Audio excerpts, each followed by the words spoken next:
In the first year after the Supreme Court ended the federal right to an abortion, a record 200 women faced criminal charges for behavior related to pregnancy, abortion, pregnancy loss, or birth.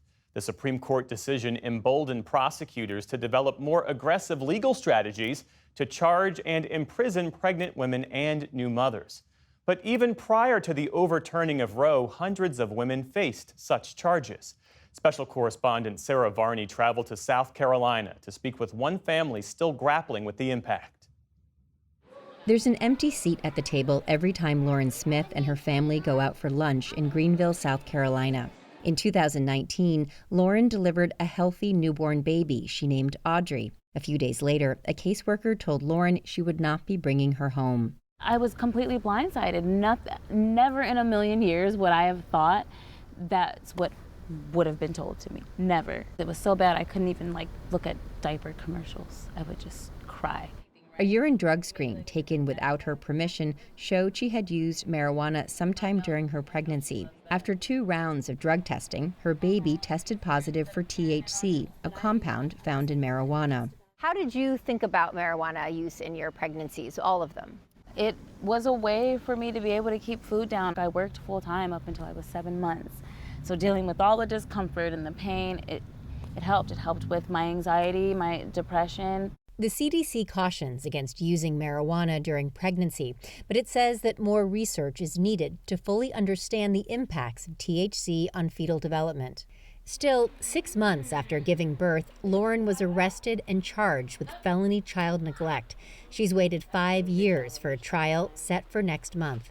She faces up to 10 years in prison. This has caused so much strain on my family, on my kids. It's affected so much, me mentally and emotionally.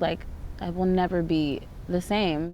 And Lauren is just one of hundreds of women across the country who have been arrested or lost custody of their children for reasons related to their pregnancies.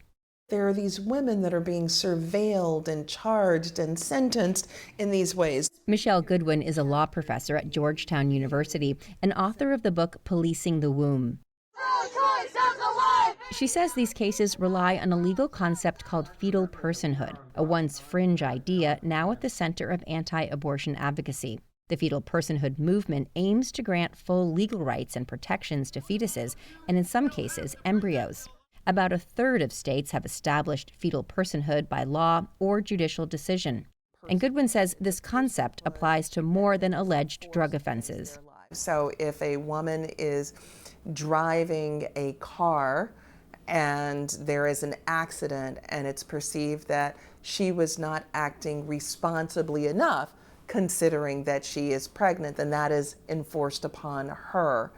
If there is an instance in which she is in some form of a fight, which we've seen, and she has been injured by another party, that she is the person who is responsible because she's been negligent towards fetal life. Brittany Watts overcome with emotion after learning her case is moving forward.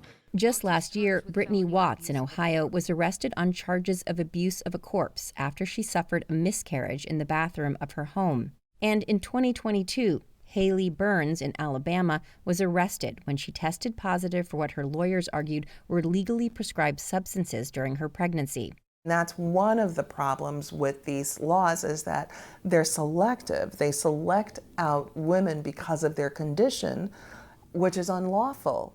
Between 1973 and 2023, at least 2,000 women were investigated, arrested, or prosecuted for circumstances surrounding their pregnancies and pregnancy outcomes. If you take a step back and look at the bigger picture, it's hard not to view it as it's really actually about control of women. Dr. Katrina Mark is director of the Support Clinic at the University of Maryland, which offers care for pregnant and postpartum women who use drugs.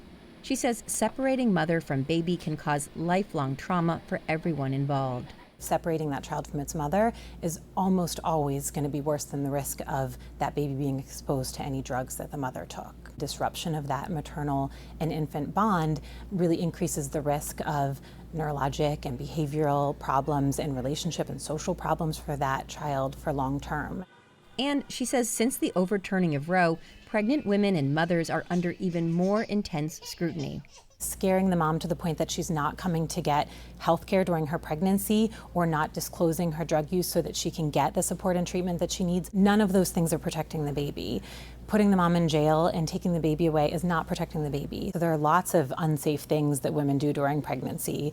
I might recommend that they take a certain medication for diabetes and they don't take it and their sugars are really high, and that's very harmful to them and their baby, but no one's putting them in jail or taking their baby away. We strongly support the idea that a child is a person in utero.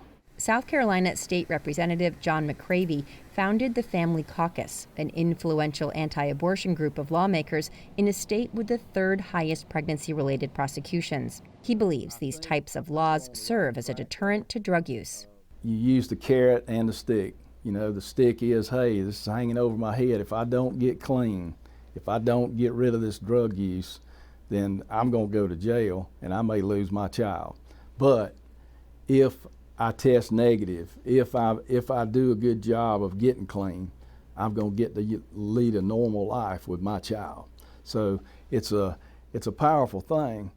Lauren Smith says she did pass repeated drug tests and attended required parenting classes, but she still does not have custody of her daughter. With the drug testing, it was so demeaning, but I was willing and happily going to do it. If it meant getting my daughter back, I would have given my left toe if it meant being reunited with her. Representative McCravey says he's not familiar with Lauren's case and that the system in place protects children in South Carolina. He says it should be up to social services if women in these situations can see their children. But he believes there should be a limit to the state's role.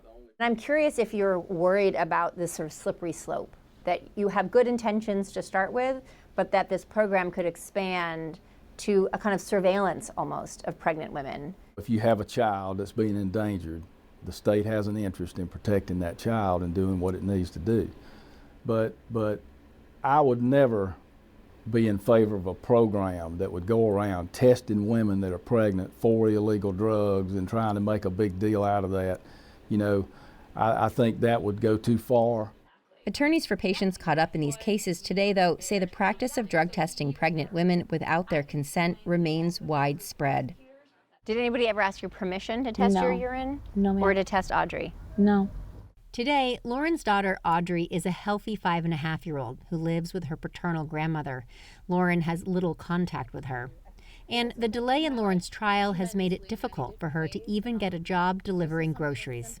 Being able to Instacart, I was told I can't do due to my background check. Being able to find adequate housing for myself and my children, it's affected in every way. Every background check that I do, it comes up on every job I apply for. She says every day she thinks about seeing and hugging her daughter.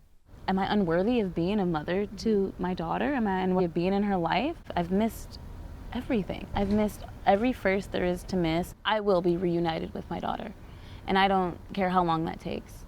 It's already been 5.5 years, but I'm never going to stop fighting. For the PBS NewsHour, I'm Sarah Varney in Greenville, South Carolina.